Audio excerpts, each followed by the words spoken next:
పురాణ కథా శ్రవణం సర్వపాప హరణం ముక్తిదాయకం. పురాణ కథలు వినటం వల్ల అనేక ధర్మ సూక్ష్మాలు తెలుస్తాయి. తద్వారా మన ప్రవర్తనలో కూడా మార్పు వస్తుంది. ఈనాటి వీడియోలోని ఆఖ్యానం శ్రీ పద్మ మహాపురాణంలోని భూమిఖండం నుంచి స్వీకరింపబడింది. ఈ ఆఖ్యానంలో మరిన్ని ఉపాఖ్యానాలుంటాయి.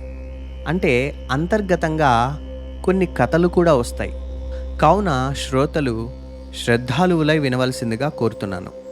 బృహత్ ఆఖ్యానమైన ఈ సుకలాదేవి వృత్తాంతాన్ని సబ్స్క్రైబర్స్లో కనీసం 10 మంది విన్నా నా ఈ జన్మ ధన్యమవుతుందండి. అశ్లీలతతో కూడిన హాస్యము, వినోదానికే ప్రాధాన్యతనిచ్చే ఈ కలియుగంలో కూడా పురాణ కథలు, పురాణ వాంగ్మయము వినాలనే ఉద్దేశంతో కొందరు మహాత్ములు ఈ పురాణమాలిక యూట్యూబ్ ఛానల్ని సబ్స్క్రైబ్ చేసినందుకు ధన్యవాదాలు. డియర్ సబ్స్క్రైబర్స్, ఈ ఆఖ్యానంలో వచ్చే పాత్రల పేర్లు జాగ్రత్తగా గుర్తుపెట్టుకోండి. ఇక ప్రారంభించేద్దాం. శ్రీ రామచంద్రాయ నమః. పూర్వం గంగానదీ తీరమున గల వారణాసి మహానగరంలో కృకలుడు అను వైశ్యకుల సంపన్నుడు, సాధువర్తనుడు, ధర్మాత్ముడు నివసించుచుండెను. అతని భార్య సుకలాదేవి. ఆమెయు మగని వలె సాధువర్తనము కలది, మహాసాధ్వి. కృకలుడు దేవ బ్రాహ్మణ భక్తి పరాయణుడగుటచే తీర్థయాత్రల మీద, తీర్థ మాహాత్మ్యముల మీద అతనికి సంపూర్ణ విశ్వాసము కలదు. ఒకనాడు కృకలుడు తానొక్కడే తీర్థయాత్ర చేయ సంకల్పించి తన అభిప్రాయమును పత్నికి తెలిపెను. అప్పుడు సుకలాదేవి, ఓ విశుద్ధాత్మ, నీకు తోడుగా నేను వచ్చెదను, నన్నును మీ వెంట తీసుకొని పోవుము అని అనగానే, ఓ కోమలాంగి, తీర్థయాత్రలు చేయుట చాలా కష్టముతో కూడుకున్నది. ఒకచోట నివాసమేమి, వేలకు ఆహారము, నీరు దొరకటం దుర్లభం. మనము వెళ్ళుచోట కొన్నిసార్లు బండ్లు కూడా దొరకవు. అటువంటప్పుడు కాలినడక వెళ్ళవలసి ఉండును. అన్ని చోట్లకును రాజమార్గములుండవు కదా. కొండలనక, నదులనక, ముండ్లనక, అడవులనక అన్నిటినీ దాటవలను కదా. ఇట్టి కష్టములు ఇంకా ఎన్నో కలవు. కావున నీవు ఇంట ఉండుము, శీఘ్రముగా వెళ్ళి వచ్చెదను అని చెప్పగా, ఓ ప్రాణనాథా, ఇలా మాట్లాడవచ్చా? నన్ను విడిచెదరా? పతిసేవ కంటే సతికి గతి లేదు కదా. సతికి పతియే సర్వతీర్థములు, పతి పాదపూజయే భగవత్పాదపూజ. పుణ్యకాంతలకు సర్వతీర్థములు, సర్వపుణ్యములు, సర్వదేవతల కంటే భర్తృసేవయే ప్రధాన ధర్మం. కావున నీ నీడను ఎల్లవేళలా ఆశ్రయించి సేవించదను, నన్ను ఒంటరిగా విడిచి వెళ్ళకుము అని బతిమాలుకొనెను. కృకలునకు సుకల అంటే అమితమైన ప్రేమ. ఆమె శరీరము చాలా మృదుల మగుట చేత తీర్థయాత్రలకు ఆమెను తీసుకుని పోవటం అతనికి ఇష్టం లేదు. కావున ఆ వైశ్యుడు అప్పటికి తన ప్రయాణమును ఆపివేసి భార్యతో చెప్పకుండా ఒక రాత్రి వేళ రహస్యముగా తీర్థయాత్రలకు బయలుదేరెను. అనంతరం ఆమె మేల్కొని చూడగా ప్రాణనాథుడు లేకపోవటం గమనించి మిక్కిలి విషాదంతో కూడుకొన్నదై, అయ్యో నాథ, నేనేమి తప్పు చేసి తిని ఇట్లు విడిచితిరి అని దుఃఖిస్తూ సుకలాదేవి పతివియోగమును భరించలేకపోయెను. విలువగల బట్టలను ధరించుట మాని ఒక మలిన వస్త్రమునే ధరించి ఆభరణములన్నిటినీ తీసివేసి తల దువ్వుకొనక అన్నము తినుట మాని పాలో పండ్లో ఆహారముగా కల్పించుకొని కటిక నేలపై ఒక వస్త్రము పరచుకొని పడుకొనుచు ఏకాంతవాసంలో ఉండెను. కొద్ది దినములకే ఆమె శరీరము కృషించిపోయెను, ఉత్సాహము అడుగంటిపోయెను, ఆనందం అంతరించిపోయెను. ఆమె స్థితిని గమనించిన మిత్రురాళ్ళు, పొరుగువారు ఓదార్చుచు, అమ్మా, ధైర్యము పూనుము, మంచి వస్త్రములను, ఆభరణములను ధరించి పట్టెడన్నము తినినంత మాత్రమున నీ పాతివ్రత్యమునకు భంగమేమీ కలగదు. అతను తీర్థయాత్రలకు వెళ్ళనని బంధుజనులు చెప్పిరి కదా. కనుక నీ పతి అచిరకాలంలోనే మరలి వచ్చుననియు బెంగచంద వలదనయు ఆమెను ఓదార్చిరి. ఆ మాటలు విన్న సుకల, ఎందుకిలా మాట్లాడుతున్నారు? పతి దగ్గర ఉంటేనే అది వనితకు అలంకారము. మగడు సమీపమున లేనప్పుడు వనిత అలంకరించుకున్న వస్తువులు శవమునకు అలంకరించిన వస్తువుల వలె కళావిహీనమై ఉండును. భర్త ఆనందించినచో సర్వదేవతలు ఆనందింతురు అనే భావనతో వనిత ఉండును.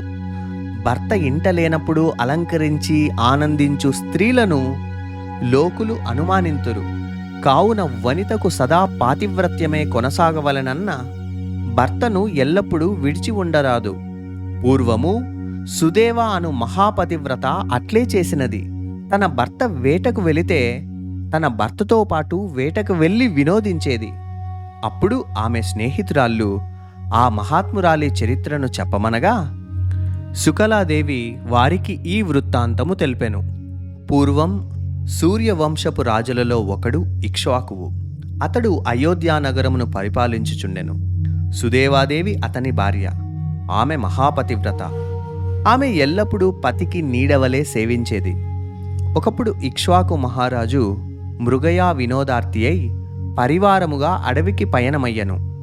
మృగయా వినోదార్తి అయి అంటే వేటను వినోదించడం కోసం. సుదేవాదేవి కూడా అతని తోడనే ఉండెను.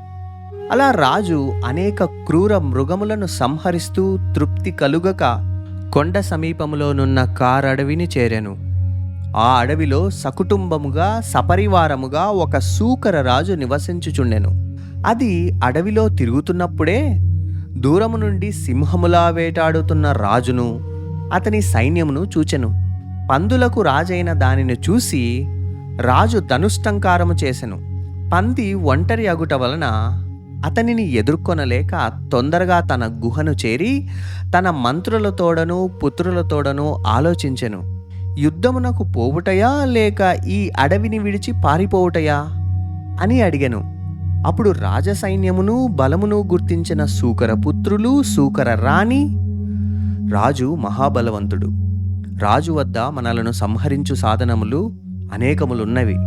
కావున మనమిచ్చటే ఉన్నచో రాజు మనలను సంహరింపక మానడు. యుద్ధము చేసినను మనకు నాశనమే కాని లాభము కలగదు. కావున వీలైనంత వేగముగా ఈ చోటును విడిచి పారిపోవటయే మంచిది అని పలికిరి. మంత్రులు కూడా బాగుగా ఆలోచించి అదే యుక్తమని విన్నవించిరి. అప్పుడు సూకర రాజు చిరునవ్వు నవ్వి, ఇది నాకు హితముగా తోచుటలేదు. రాజు ధనుష్టంకారము చేసి నన్ను రణమునకు ఆహ్వానించెను. పిరికి పందనై ఈ నా రాజ్యమును వీడి పారిపోవుట యుక్తము కాదు. రణమును జయించినచో మన రాజ్యము మనకు దక్కుటయూ కీర్తి కలుగుటయూ జరుగును. రణమున మరణించినచో వీరస్వర్గ ప్రాప్తియూ కలుగును. కావున రణమునకే సిద్ధపడెదము. మీరందరూ ఉత్సాహపూరితులై యుద్ధము చేసిన జయము నిశ్చయము అని రాజు పలుకగానే అందరూ అంగీకరించిరి. సూకర రాజ పత్ని కూడా యుద్ధమునకు సిద్ధపడెను. ఆ పైన ఇక్ష్వాకు మహారాజునకు సూకర రాజునకు ఘోర యుద్ధము జరిగెను. చాలా సూకరములు రాజపరివారమును చాలా వరకు చంపివేయగా రాజపరివారంలోని వీరులు కూడా సూకరములను చంపివేసిరి. సూకరరాజు రెట్టించిన ఉత్సాహముతో ఇక్ష్వాకుని పైకి ఉరికెను. అతడా దెబ్బ తప్పించుకొని తన గుర్రము నుండి ఒక శకటము పైకి ఉరికెను. ఇక్ష్వాకు మహారాజు బాణముల వర్షము దానిపై కురిపించి చివరకు దానిని చంపెను. వెంటనే అది దివ్య రూపమును పొంది దేవతామూర్తి అయి ఆకాశమునకు ఎగసిపోయెను. రాజపరివారమంతా మిక్కిలి ఆశ్చర్యపడిరి.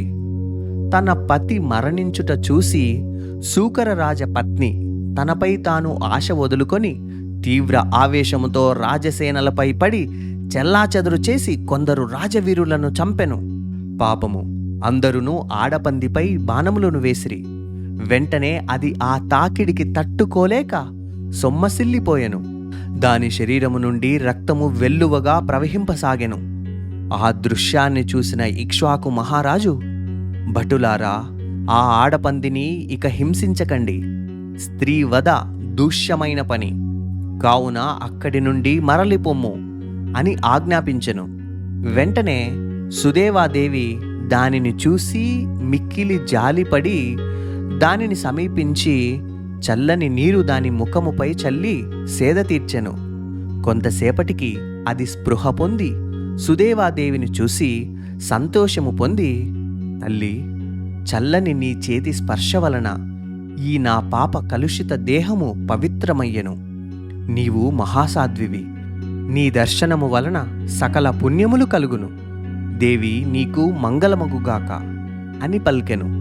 పశువు అలా మనుష్య వాక్యములతో పలుకుట విని ఆశ్చర్యమును పొంది సుదేవాదేవి తన భర్తను చూసి, చూచితిరా, అది మనుష్యుల మాదిరి పలుకుచున్నది. అప్పుడు అతడు ఆశ్చర్యపడి, దేవి, ఈ పంది ఎవరు? ఈ జన్మము ఈమెకెలా కలిగింది? ఇంతకు పూర్వం గంధర్వ రూపంతో ఆకాశమెగసిన ఆ సూకరరాజు ఎవ్వడో? అతనికి ఆ జన్మమెట్లు సంప్రాప్తించినదో సవిస్తరముగా కనుగొనుము అని పలికెను. సుదేవాదేవి ఆ వృత్తాంతము సూకరరాణిని అడిగెను. అమ్మా, మేము పాపాత్ములము. మా చరిత్రములను వినినచో పాపము కలుగుట తప్ప వేరొక ప్రయోజనము లేదు. కానీ నీ వంటి మహాసాధ్వి కోరుటచే చెప్పకుండుట తప్పు. నీవు మా పాప చరిత్రములు వినినంత మాత్రమున మా పాపములు నశించును, మాకు ఉత్తమ గతులు కలుగును. నాకు పూర్వజ్ఞానము కొంతవరకు కలదు. నా జన్మాంతరమందలి కష్టములు తెలుసుకొని వాని వలన పశ్చాత్తాపము పొందుట కొరకు భగవంతుడు ఆ జ్ఞానమును నాకు ప్రసాదించెను. మా దీన చరిత్రములను విన్నవించదును, విని మమ్ము ఉద్ధరింపుము. తల్లి, మొదటగా ఆ వరాహరాజు యొక్క చరిత్రను తెలిపెదను. డియర్ సబ్స్క్రైబర్స్, ఇంతవరకు చెప్పుకున్న పాత్రల పేర్లు ఒక్కసారి గమనిద్దాం. వైశ్యుడైన కృకలుడు, అతని భార్య సుకలాదేవి. సుకలాదేవి మిత్రురాళ్లకు చెబుతున్న సంఘటనలివి. ఇక్ష్వాకు మహారాజు, ఆయన భార్య సుదేవాదేవి. ఇక్కడ దేవి అనేది గౌరవవాచకంగా వాడబడినది. ఉదాహరణకు సుకలాదేవి, సుదేవాదేవి.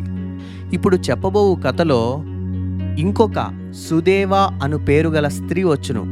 సరే, మనము సూకరరాని చెబుతున్న వరాహరాజు యొక్క చరిత్రను తెలుసుకుందాం. ఉత్తర దిక్కున మేరు పర్వతము కలదు. సుందరములైన గుహలు, హృదయ తాపము చల్లార్చు సెలయేళ్ళు, చల్లని గాలికి నాట్యమాడే వృక్షములతో కలిగిన ఆ పర్వత శ్రేణులలో పులస్త్య మహర్షి నిర్విఘ్నముగా తపస్సు చేసుకొనుచుండెను. రంగ విద్యాధరుడు అను గంధర్వుడు ఆ గిరిని సమీపించి వేరొక చోటుకు పోక పులస్త్యుడున్న చోటునే దిగి మధురముగా గానము చేయసాగెను. ఘోర తపమునాచరించుచున్న పులస్త్యుడికి ఆ గానామృతము వినగానే అతని సమాధి స్థితి భగ్నమయ్యెను. మహర్షి రంగ విద్యాధరునితో, నాయనా, నీ గానము అత్యద్భుతము. దేవాది దేవుణ్ణి కూడా ముగ్ధుణ్ణి చేయును. హృదయము చలింపచేయు నీ పాట నా చెవులకు సోకి నా తపస్సును భంగపరుచుచున్నది. కావున ఈ చోటు నుండి వేరొక చోటికి వెళ్ళుము అని వేడుకొనెను. పులస్త్యుడు చేయుచున్న తపస్సుకు విఘ్నములొనర్చి దానిని పాడు చేసి రావాలనని ఇంద్రుని ఆనతిచే పంపబడిన వాడే ఈ గంధర్వుడు.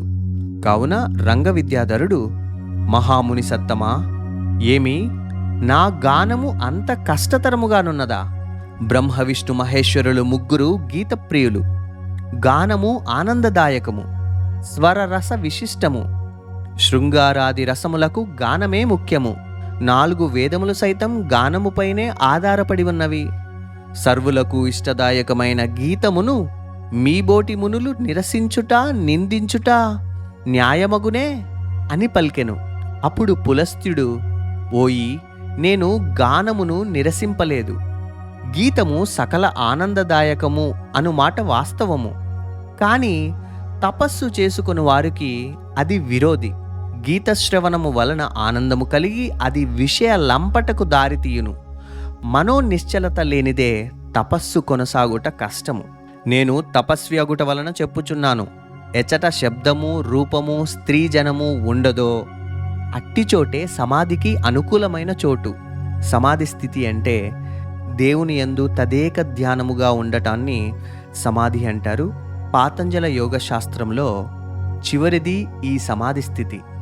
సరే, కావున మనకిరువురకు సరిపడదు. కావున ఈ చోటు నుండి వేరొక చోటికి పొమ్ము, లేదా నేనైనా మరి ఒక చోటికి వెళ్ళెదను అని చెప్పెను. మునీంద్ర, నీవు ఇంద్రియములను జయించిన వాడివి. శబ్దము వినినంత మాత్రాన ధ్యానము నుండి చలించుట ఏపాటి తపస్సు? నా గీతమును అడ్డగింప ఎవ్వరికీ సాధ్యము కాదు. నీకు కష్టముగానున్నచో నీవే మరి ఒక స్థలమునకు పొమ్ము అని గంధర్వుడు పలికెను. ముని ఆ సమాధానము విని ఒకంత కోపించి కర్తవ్యం ఆలోచించి శాంతమనస్కుడై మరి ఒక చోటుకు వెళ్ళి రెట్టించిన నియమముతో తపస్సు చేయ ప్రారంభించెను. రంగవిద్యాధరుడు ముని ఉన్న చోటు కనుగొని వరాహ రూపము దాల్చి అతని ఆశ్రమమునకు వెళ్ళి అతనిని ముట్టెతో ముట్టుకొనుచు ఆ ఆశ్రమములో మలమూత్రాదులు చేయుచు త్రవ్వుచు అతనిని చీకాకు పరుచుచూ ఉండెను. శాంతమనస్కుడైన ముని అది పశువు కదా అనే భావముతో ఓర్చుకొనెను. ముని తనను ఏమీ చెయ్యకుండుట చూచి ఆ పంది తన ఆగడములను మరింత ఎక్కువగా చేయుచు ఒకప్పుడు వికటాట్టహాసము చేయుచు గాండ్రించుచు ఏడ్చుచూ చెయ్యసాగెను. ముని యోగదృష్టితో ఆ రంగవిద్యాధరుడనే గంధర్వుడే ఈ పంది అని గ్రహించి కోపించి ఆ పంది రూపంలోనే ఉండునట్లు శపించెను. వెంటనే ఆ సూకరము గోలుగోలున ఏడ్చుచు సహస్రాక్షుడైన ఇంద్రుని వద్దకు వెళ్ళి, పురంధర, నన్ను రక్షించి ఈ పాప దేహము నుండి విముక్తి ప్రసాదింపుము అని వేడుకొనెను. దేవేంద్రుడు వరాహమును తీసుకొని పులస్త్యముని వద్దకు వెళ్ళి క్షమింపుమని ప్రార్థించగా అప్పుడు మహర్షి హృదయము కరిగి, ఇంద్ర, నీవింతగా వేడుకొనుట వలన అనుగ్రహించితిని. సూర్యవంశమున వైవస్వత మనువునకు ఇక్ష్వాకు మహారాజు జన్మించును. అతడు వేటకు వచ్చినప్పుడు ఈ వరాహమును సంహరించును.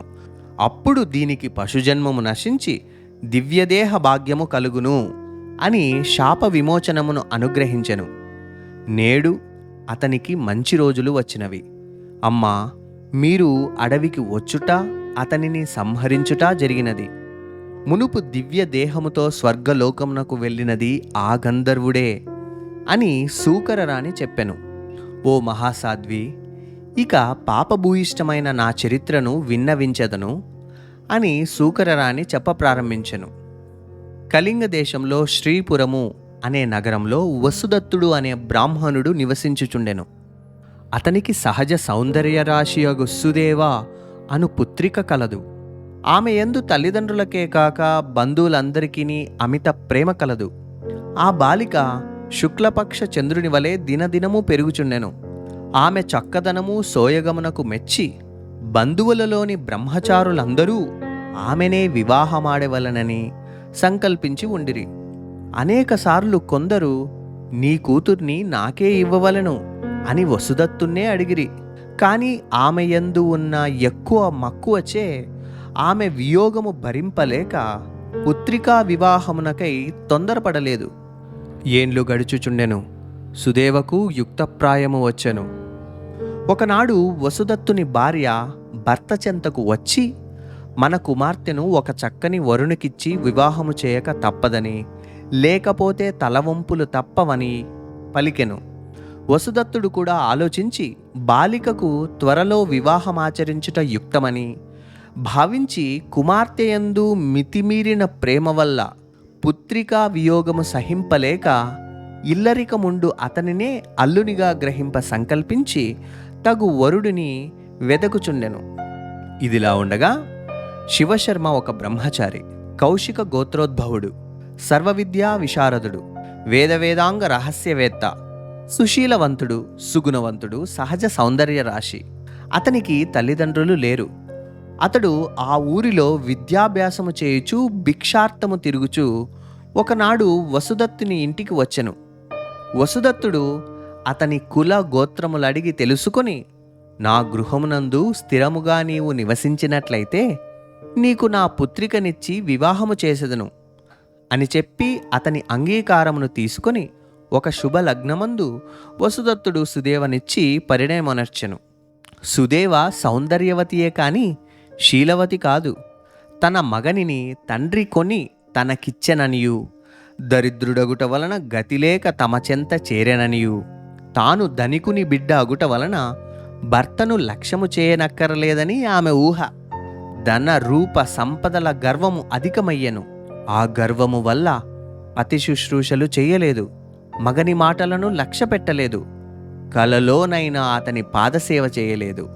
ఎల్లప్పుడూ జార స్త్రీలతో తిరుగుచూ ఇష్టమొచ్చినట్లు ప్రవర్తించుచూ తాను ఎక్కడికి వెళ్ళున్నది మగనితో చెప్పదు సరిగదా, తల్లిదండ్రులతో కూడా చెప్పదు.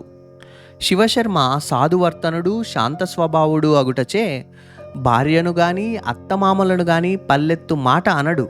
సుదేవ యొక్క నీచ చరిత్రము ఆ నగరమంతా మారుమ్రోగెను. శివశర్మ కొంతకాలము అట్లే ఓర్చుకొనుచు అవమానమును భరింపలేక ఎవ్వరితో చెప్పక ఆ నగరమునే కాదు ఆ దేశమునే విడిచి ఎచ్చటికో పోయెను. వసుదత్తుడు భార్యను పిలిచి, అయ్యో, ఎంత పని జరిగినో చూచితివా? కులట అయిన సుదేవ వలన కలుగు అవమానమును సహింపజాలక అల్లుడు ఇల్లు విడిచిపోయెను. తన మనస్తాపమును ఎప్పుడూనూ మనకు తెలియజేయలేదు. ఎంతటి మహాత్ముడు! మగడు విడిచిన ఈ కులట వలన ఇంకనూ మనకు తలవంపులు కలుగును. నలుగురిలో తిరుగుట ఎట్లు అని అడుగగా ఆమె, నాదా, మీరే సుదేవను అట్లు పాడు చేసితిరి. బాల్యము నుండి ఆమె మీద గల మితిమీరిన అభిమానము వలన తనకు భయభక్తులు లేకపోయెను. మీరామెకు ప్రేమ చూపితిరి కాని విద్యాబుద్ధులు బోధించలేదు. ఎన్నడైనా అది పతిని గౌరవించెనా? అతనితో ఏకాంతముగా సంభాషించెనా? ప్రేమతో ఒక పలుకైనా పల్కెనా?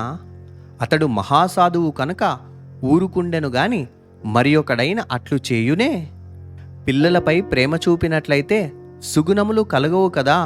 తమ సంతానము దాని బాగు కోరుకునేవాడు పొగడక నిందించుచు కాఠిన్యము వహింపవలయను.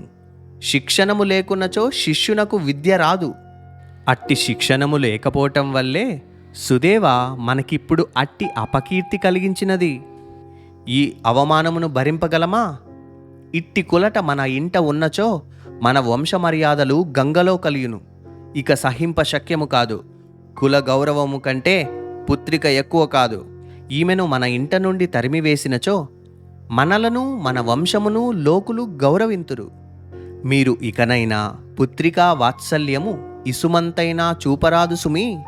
పూర్వము సత్యకేతువు తన పుత్రికయ్యకు పద్మావతిని ఏమి చేసినాడు? వెంటనే ఇంటి నుండి పంపివేయలేదా? ఆ వృత్తాంతము చెప్పెదను, సావధానముగా వినుము అని బ్రాహ్మణుడైన వసుదత్తుని భార్య పద్మావతి చరిత్రమును చెప్పపూనుకొనెను. మధురా నగరమును యాదవ వంశ దీపకుడైన ఉగ్రసేన మహారాజు పరిపాలించుచుండెను.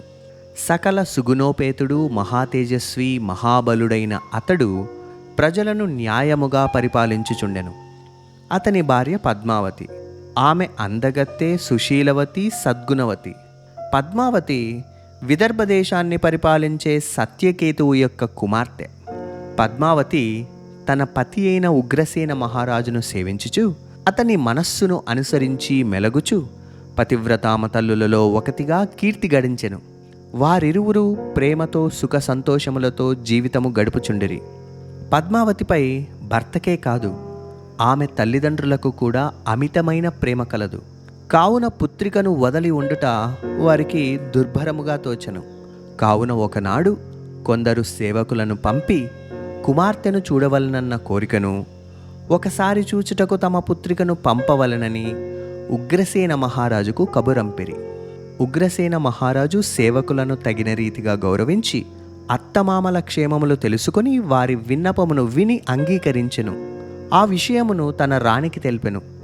పిదప పద్మావతి తన భర్త అత్తమామల అనుమతితో పుట్టింటికి పయనమయ్యెను. పద్మావతి ఎక్కువ సంతోషంతో పుట్టినింటికి వెళ్ళి తల్లిదండ్రుల పాదపద్మములపై వ్రాలి వారి దీవెనలందుకొని తన ప్రియ చెలికత్తెలను ఆలింగనం చేసుకొని ఆనంద పరవశురాలయ్యెను. పద్మావతి తల్లి ఇచ్చిన అనేక అమూల్య వస్త్రాలంకారములను ధరించి చెలికత్తెలతో సవిలాసముగా తిరుగుచుండెను. ఒకనాడు ఆమె తన చెలికత్తెలతో కలిసి ఉద్యానవనమునకు విహారమునకై వెళ్ళెను. ఆ వనము చంపకము, పున్నాగము, మందారము మొదలైన పుష్పవృక్షములతో, కమలము, ఎర్రకలువ మొదలైన జలపుష్పములతో కూడిన సరోవరములతోనూ కనుల విందుగా ఉండును. ఇంకా ఆ వన సమీపమున ఒక క్రీడా పర్వతము కలదు. దాని అందము ఇంత అని చెప్పనలవి కాదు. పద్మావతి ఆ వనములో చెలికత్తెలతో కూడి గానము చేయుచు చిలుక, కోకిల మొదలైన పక్షుల కిలకిలా రావములను వినుచు తన చెలికత్తెలతో జలక్రీడలు చేయుచు స్వేచ్ఛావిహారము చేయసాగెను. అలా నిర్భయముగా వనవిహారము చేయుచుండగా కుబేరుని సేవకుడైన గోబిలుడు అనే రాక్షసుడు ఆకాశ మార్గంలో విమానారూఢుడై వెలుచున్నప్పుడు పద్మావతిని కనులారా వీక్షించి మోహము పొందెను. ఆమె సత్యకేతువు పుత్రిక అనియు, ఉగ్రసేనుని భార్య అనియు, తండ్రిని చూడ పుట్టింటికి వచ్చెననియు దివ్యజ్ఞానము ద్వారా తెలుసుకొని, ఆహా, ఏమి ఈమె సౌందర్యము! మూఢుడైన ఉగ్రసేనుడు ఈమెను ఎట్లు విడిచి ఉండగలిగెను? అయ్యో, నా మనసు ఈమె యందు లగ్నమై ఉన్నదే. ఈమెను పొందని జీవితము వ్యర్థము. పతివ్రత అయిన ఈమె నన్నెట్లు పొందును? అయినను ప్రయత్నించి మాయ చేసి ఎట్లయినా ఈమెతోడి సౌఖ్యమును అనుభవించదనుగాక అని పలు విధములుగా ఆలోచించి కామరూపమును పొంది ఉగ్రసేనుడుగా మారి అచ్చటగల క్రీడా పర్వతముపై ఆ స్త్రీలకు కనపడే విధముగా దూరముగా కూర్చుండి వీణ చేత పట్టుకొని దానిని మీటుచూ మధురముగా గానము చేయసాగెను. కామరూపం పొందటం అంటే తాను అనుకున్న రూపముగా మారటం. సరోవరము దగ్గర సరసములాడుచున్న చెలికత్తెలు ఆ గానము విని, ఏమే, ఆ పర్వతమున అశోక వృక్షము నీడలో చలువరాతిపై ఆసీనుడై ఉన్న ఆ సుందరాంగుణ్ణి చూచితిరా? అతడి గానము ఎండిన చెట్లను సైతం చిగురింపజేసి వసంతముగా మార్చగలదు అని తమలో తాము అనుకొనిరి. పరపురుషుణ్ణి చూడుటకు ఇష్టపడని పద్మావతి ఆ గాయకుణ్ణి ఒకసారి చూచెను. ఆమె చూచిన వెంటనే ఆశ్చర్యపడి అతడు తన ప్రాణనాథుడే అని తలచి, అయ్యో, ఏమిది! నా మనోనాథుడైన మహారాజు నా విరహవేదనకు తాళలేక రాజ్యములను విడిచి ఇక్కడికి వచ్చనా? ఎంత పని జరిగెను అని విచారించెను. అప్పుడు గోబిలుడు, సఖీ పద్మావతి, ఇటు రమ్ము అని పిలిచెను. పద్మావతికి ఒక్కసారిగా భయము సిగ్గు కలిగెను. అతని దగ్గరికి వెళ్ళకపోవటం న్యాయమేనా? పతివ్రతకు పతివాక్యం తిరస్కరించడం తగునా?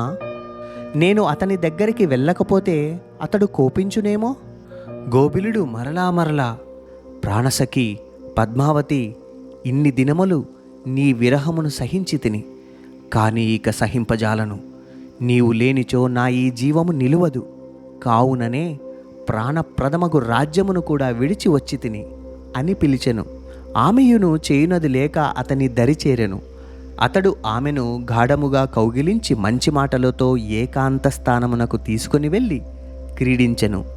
అప్పుడు పద్మావతి తన మగని భుజమున గల పుట్టుమచ్చ అతని భుజముపై లేకపోవటం గ్రహించి నిశ్చేష్ట అయి మోసము జరిగినని తెలుసుకొని వలవల విలపించుచు, ఓరి దుర్మార్గుడా, నీవెవ్వడవురా? పరమపతివ్రతనైన నన్ను చెరచి ఉసురు పోసుకుంటివి.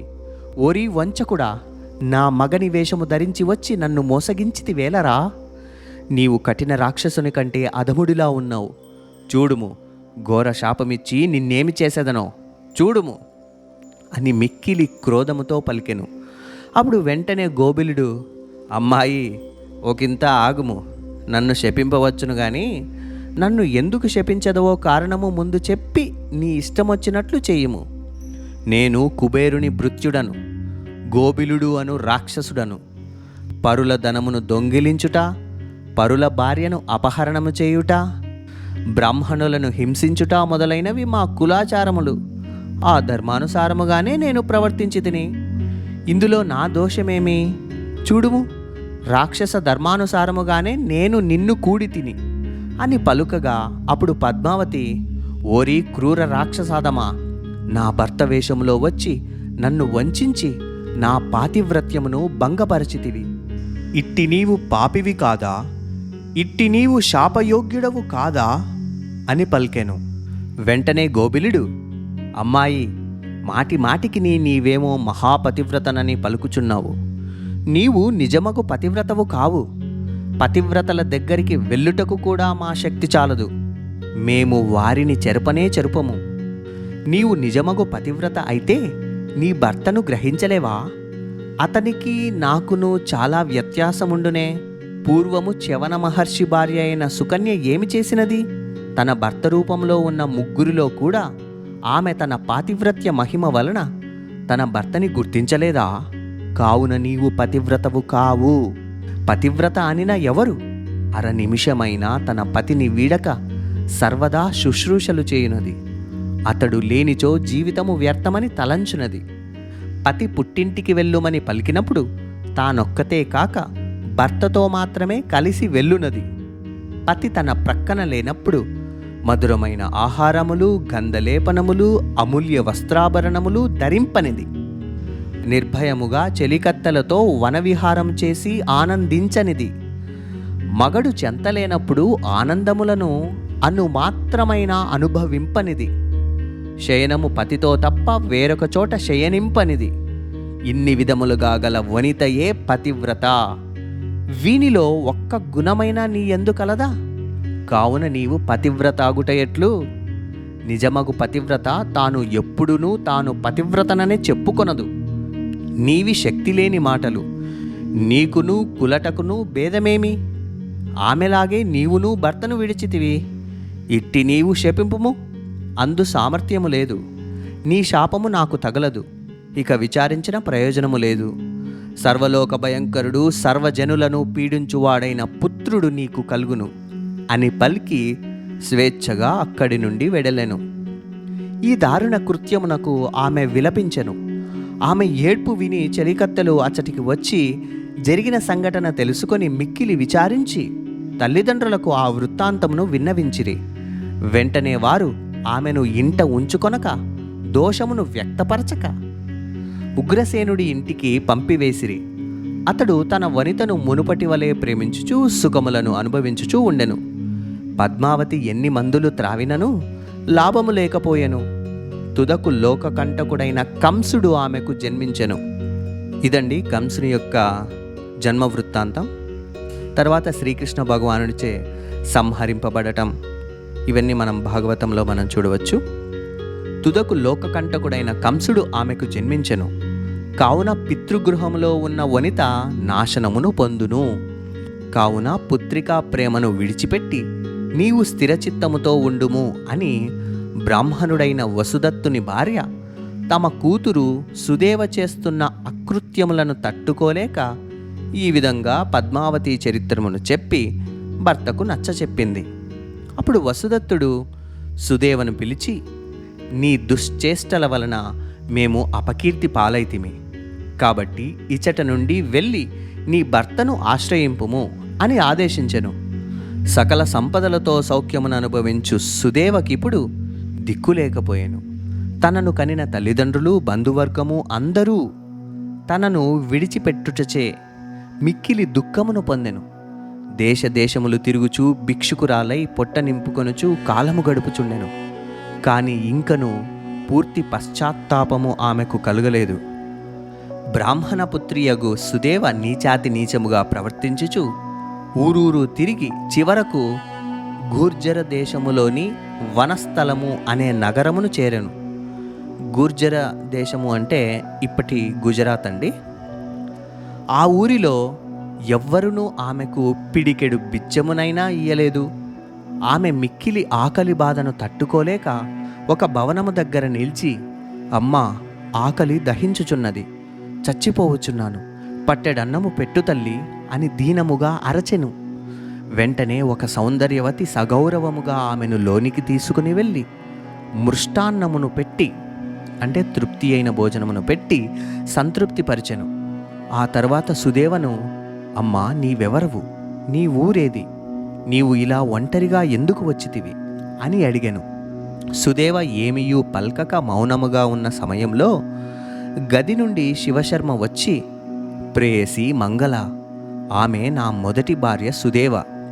నేనామెతో చెప్పకుండా వచ్చి తిని నాటి నుండి నా వియోగము భరింపలేక కృషించి వికృత రూపిణి అయి నాకై దేశములు తిరుగుచూ ఇక్కడికి వచ్చినది. కాబట్టి ఈమెను స్నాన భోజన వస్త్రాభరణములచే గౌరవింపుము అని చెప్పెను. సుదేవ తన భర్త ఇల్లు ఇది అని గ్రహించి మగని సమాధానమును సవతి చేసిన ఆదరముతో పూర్ణమగు పశ్చాత్తాపము పొంది వలవల విలపించెను. సుదేవ విలపించుచు తన భర్త పాదములపై పడెను. అతడు ఆమెను ఓదార్చి లేవదీసెను. సవతి అగు మంగళాదేవి, అక్క, ఏల విలపించదవు? విధి ప్రేరితమును తప్పించుకొనుటకు ఎవరికి సాధ్యమమ్మా? ఇక నీ కష్టములు గట్టెక్కినవి. ఇక నుండి నిన్ను మిక్కిలి గౌరవముగా పూజించెదను. నీ యొక్కయు మగని యొక్కయు శుశ్రూషయే నాకు ముక్తిదాయకము. కావున విలపింపకుము అని అమూల్య వస్త్రాభరణములను ధరింపనిచ్చి అనేక విధములుగా గౌరవించెను. ఒకనాడు మంగళాదేవి శివశర్మకు సేవ చేయుచుండగా సుదేవ చూసి, ఆహా, ఏమి ఈ పుణ్యవతి అదృష్టము! ఏనాడైనా నేను ఇలాగ పతి సేవ చేసి ఆనందింపగలిగితినా? అయ్యో, నా పాపమునకు ప్రాయశ్చిత్తము లేదు. ఆహా, నా పతి ఎంత ఉదారుడు! అట్టి మహనీయుణ్ణి కాలదన్నితినే అని మిక్కిలి విలపించెను. అప్పటి నుండి ఆమె లౌకిక వాంఛలు వీడెను.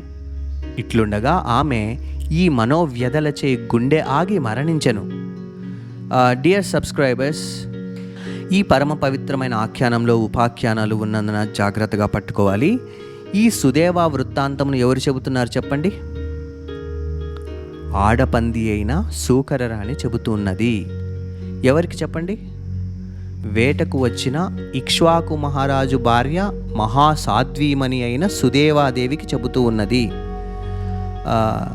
గుర్తుపెట్టుకోండి, నేను సుదేవ అని వాడాను అంటే నీచత్వంగా ప్రవర్తించినటువంటి శివశర్మ యొక్క భార్య అని అర్థం.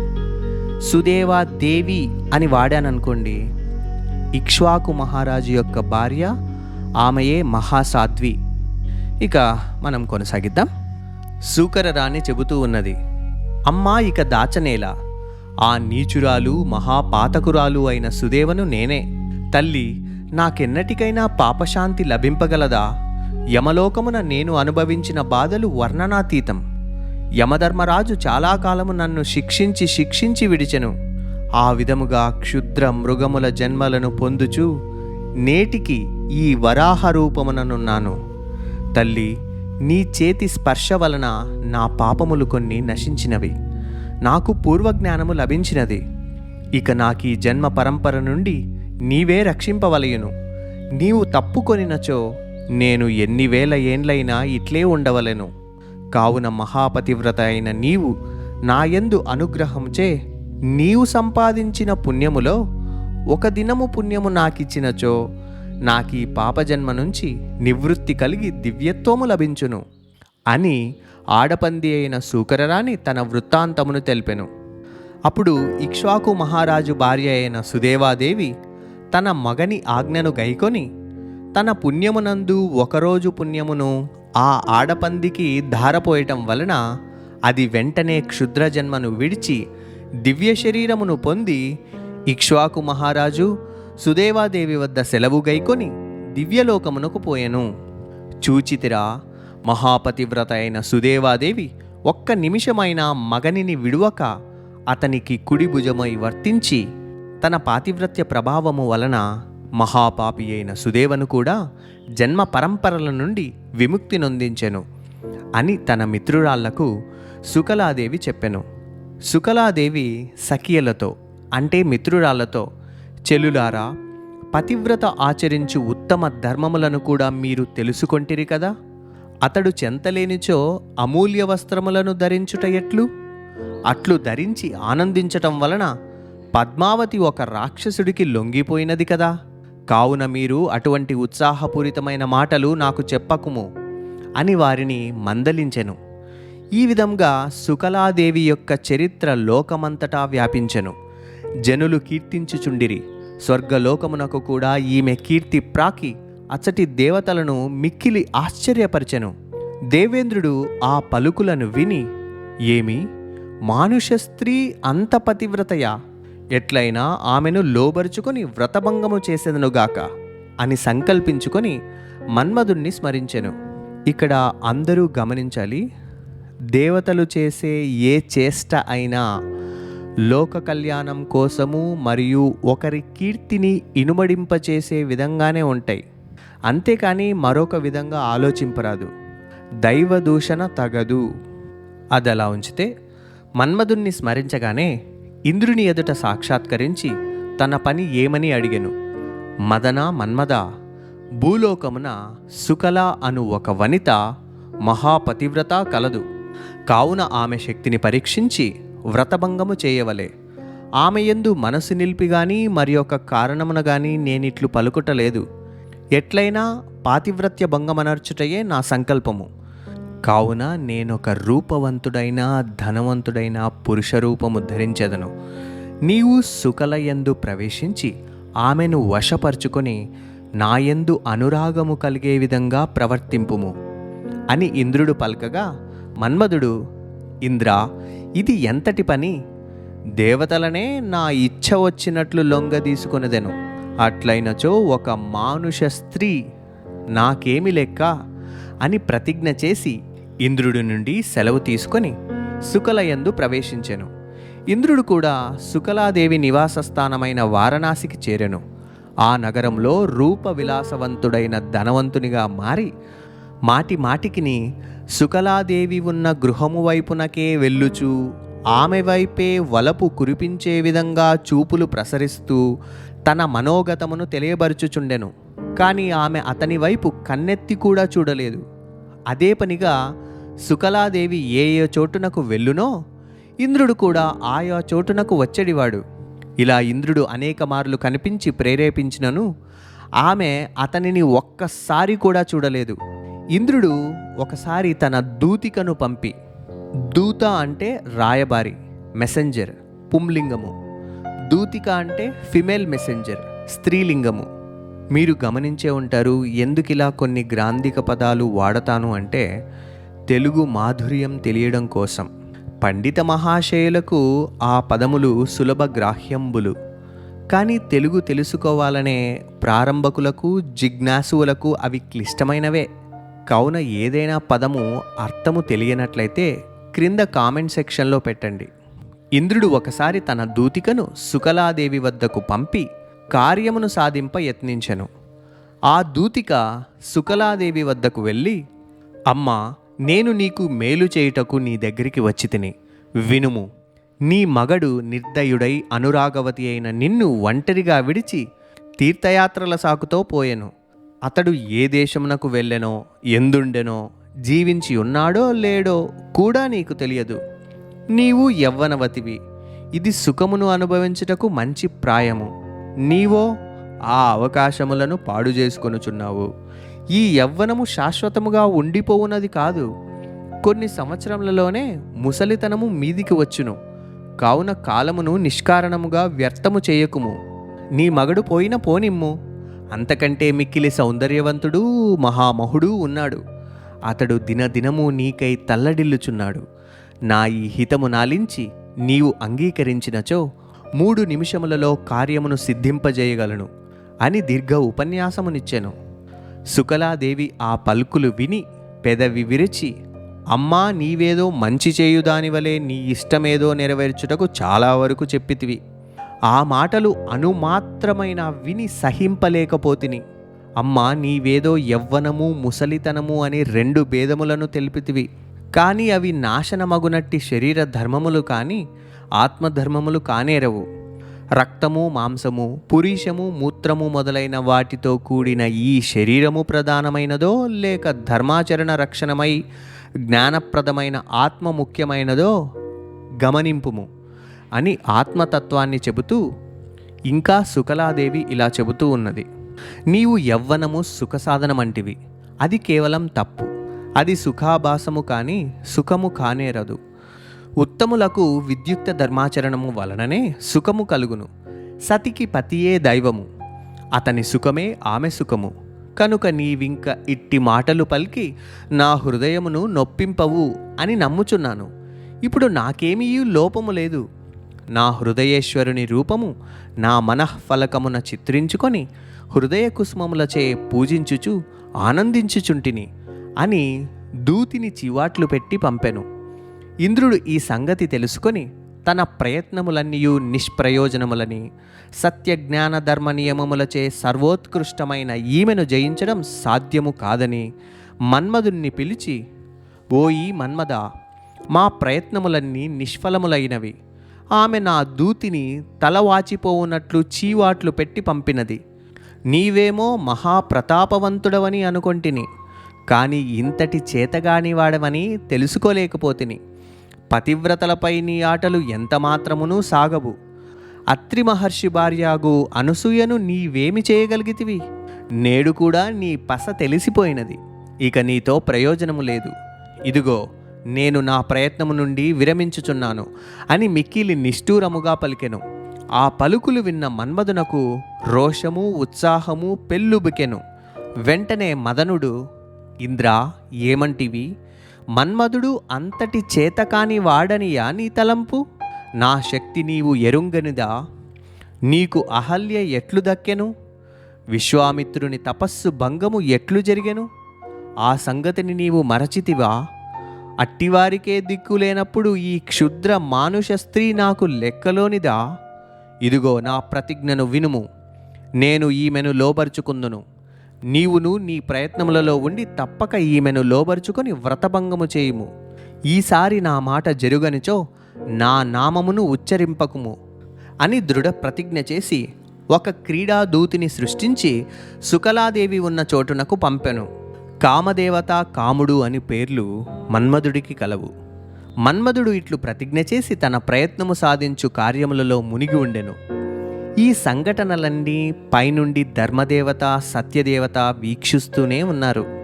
సత్యము ధర్మము దగ్గరికి పోయి, ధర్మమా, చూచితివా ఈ కామము యొక్క కండకావరము?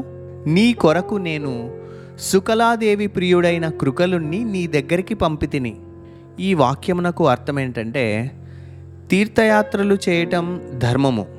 ఆ ధర్మమును ఆశ్రయించటం కోసం సుకలాదేవి ప్రియుడైన కృకలుణ్ణి ధర్మదేవత దగ్గరికి సత్యం పంపిందన్నమాట.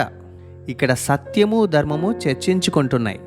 సత్యము చెబుతూ ఉన్నది, ఓ ధర్మమా, మనకు ఆగర్భశత్రువైన కామము నన్ను చెరుపుటకు ఎట్లు సంకల్పించినదో చూడుము. సుకలాదేవి ఈ కామంనకు లొంగిపోవచ్చునేమో. మహర్షులును మహాసాధువులును కూడా లొంగిపోయినప్పుడు పాపము ఈమె మాత్రం ఎంతకాలం ఉండగలదు?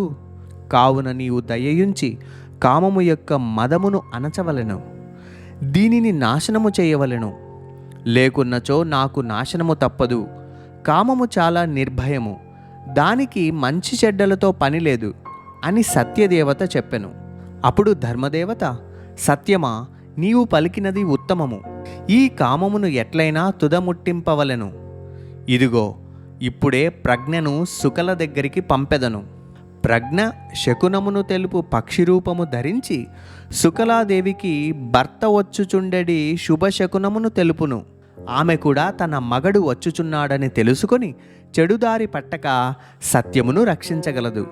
కావున నీవిక విచారింపకుము అని పలికి ధర్మదేవత ప్రజ్ఞను సుకలాదేవి గృహమునకు పంపి అది పక్షి రూపము ధరించి కృకలుడు వచ్చుచున్నాడు అనే వార్తను సుకలాదేవికి శకున రూపంలో తెలియజేసెను. ఆ శకునమును గ్రహించి సుకలాదేవి పరమానంద భరితమై తన హృదయేశ్వరుని కొరకు ఎదురుచూచుచు దినములను గడుపుచుండెను. మన్మధునిచే పంపబడిన క్రీడాదూతి అంటే వేశ్య, కానీ ఇక్కడ మంచిదాని వలె నటించుచున్నది. మన్మధునిచే పంపబడిన క్రీడాదూతి సుకలాదేవిని చేరి ఆ వృత్తాంతమంతా తెలుసుకొని ఆమె వ్రతమునకు మిక్కిలి ఆశ్చర్యమును పొంది, అమ్మా, నీ వృత్తాంతము బహుజాలి కలిగే విధముగా ఉన్నది. నీ భర్త నిర్దయుడై నిన్ను విడిచి దేశాంతరములు తిరుగుచున్నను నీవు అతని యందు ఇష్టమును వీడకయుండుట అతి శ్లాఘనీయము అంటే పొగడదగినది అని పల్కి ఆమెకు ప్రియమైన మిత్రురాలివలే నటించుచుండెను. ఇట్లుండగా ఒకనాడు క్రీడాదూతి సుకలాదేవిని పిలిచి, అమ్మా, చాలా కాలము నుండి నీవు అంతర్గృహము నుండి బయటకు రాకపోవడం వల్ల శరీరము తెల్లబారిపోయినది. ఇట్లే ఉన్నచో రోగము వ్యాపించి నీవు వ్రతములు చేయుటకు కూడా వీలు లేకుండును. కావున శరీరమునకు కొంచెము గాలి తగలవలెను. మీ ఉద్యానవనమునకు పోయి కొంతసేపు తర్వాత తిరిగి వచ్చెదము అని ఒప్పించి ఆ వనమునకు తీసుకొని పోయెను.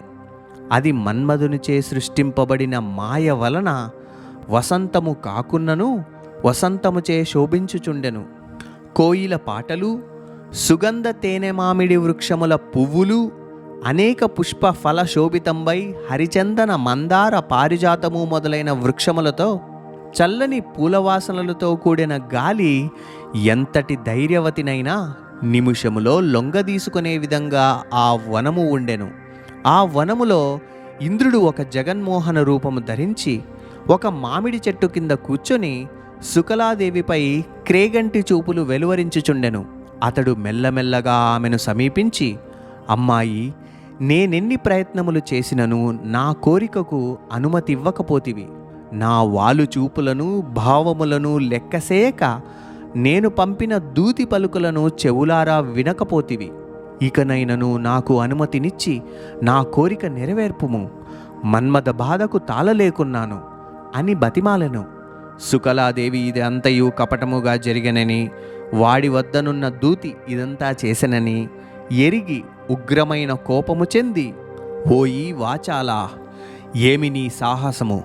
నిర్భయుడవై మా వనమున ప్రవేశించి ఎన్ని మార్లు నిన్ను అవమానపరచుచున్నను సిగ్గులేక దొంగవై ఎంతటి పేరు సంపాదించుకున్నావు? నీవు మానవ జన్మనెత్తుటలేదా? ఛీ దురాత్మ, ఇట నుండి వెడలిపొమ్ము, తత్క్షణమే వెడలిపొమ్ము. ఈమె నన్నేమి చేయగలదని గర్వపడకుము. ఇంతకాలము నీ తప్పులను సహించి ఉంటిని, ఇక సహింపను. ఇక్కడి నుండి వేగమే కదలిపోకున్నచో దారుణ శాపాగ్నిచే నిన్ను దగ్ధము చేసేదను. దానిని త్రిప్పుటకు మరి బ్రహ్మాదులకును తరము కాదు సుమీ అని కఠినముగా పలికెను. జగన్మోహన రూపములోనున్న ఇంద్రుడు పతివ్రత మాహాత్మ్యము తెలిసినవాడు కనుక మిక్కిలి భయమును పొంది మన్మధునితో కూడి దేవలోకమునకు వెళ్ళెను. సుకలాదేవి ఇంద్రుణ్ణి తిట్టుచున్న సమయంలో క్రీడాదూతి కూడా చల్లగా జారుకొనెను. సుకలాదేవి అంతర్గృహమునకు పోయి లక్ష్మీనారాయణులను ధ్యానించెను. తుదకు సత్యమే జయించెను. సత్యము తన చేతిలోని అస్త్రము వలన అధర్మమును కామమును దగ్ధము చేసి వేసెను. ఈ సుకలాదేవి చరిత్రను ధర్మదేవత అయిన ధర్మము స్వగృహమునకు వచ్చుచున్న దారిలో కృకలునకు జరిగిన సంఘటనలన్నీ తూచా తప్పకుండా విన్నవించెను. మరియు ధర్మము కృకలునితో, నీ సతి వంటి ఉత్తమ సతి జగతిలో లేదు. ఆమె నీకై విలపించుచు కృషించుచున్నది. గృహస్థునకు భార్యయే సకల తీర్థములు. భార్యయే పురుషుని పుణ్యము భాగ్యము భోగము. ఆమెను విడిచి ఉండుట తప్పు. యజ్ఞయాగాది క్రతువులు మొదలైన ఏ ధర్మమైనా భార్యతోనే కూడి చెయ్యవలెను. కృకల, నీవు వేగముగా ఇంటికి వెళ్ళి నీకై కృషించుచున్న భార్యను కలుసుకొని ఇక ఎన్నడూ ఆమెను విడువక సుఖముగా నుండుము అని చెప్పెను. కృకలుడు కూడా వేవేగమే తన తీర్థయాత్రలను ముగించి గృహమునకు వచ్చెను. మగడు వచ్చుచున్న సంగతిని ముందుగానే తెలుసుకొని మిక్కిలి గౌరవంతో తీసుకుని వచ్చి అతని పాదధూళిని సీమంతమున ధరించి అర్ఘ్యపాద్యాదులనిచ్చి సుకలాదేవి పరమానందభరితురాలయ్యెను. అప్పటి నుండి ఆ పవిత్ర దంపతులు లోకమునకు ఆదర్శప్రాయులై సుఖములను అనుభవించుచు పుత్ర పౌత్రాభివృద్ధితో ఉండిరి. ఓం శాంతి శాంతి శాంతి. స్వస్తి. కొన్ని ప్రశ్నలండి. వీటికి సమాధానం తెలిసినట్లయితే ఈ క్రింద కామెంట్ సెక్షన్లో తెలపండి. గోబిలుడు అనే రాక్షసుడు ప్రస్తావించిన మహర్షి పేరు ఏమిటి? ఈ ఉపాఖ్యానాలలో శివశర్మ యొక్క మొదటి భార్య సుదేవ. మరి రెండవ భార్య పేరేమిటి? ఈ ఆఖ్యానంలో ఇంద్రుని యొక్క ప్రస్తావన ఎన్నిసార్లు వచ్చినది? ఈ ఆఖ్యానంలో ఎన్ని ఉపాఖ్యానాలు ఉన్నాయి? వీటికి ఆన్సర్స్ తెలిసినట్లయితే ఈ క్రింది కామెంట్ సెక్షన్లో తెలపండి. ఈ ఆఖ్యానాన్ని సంపూర్ణంగా విని తరించండి. ఈ వీడియో మీకు నచ్చినట్లయితే దయచేసి లైక్ చేయండి, అందరికీ షేర్ చేయండి.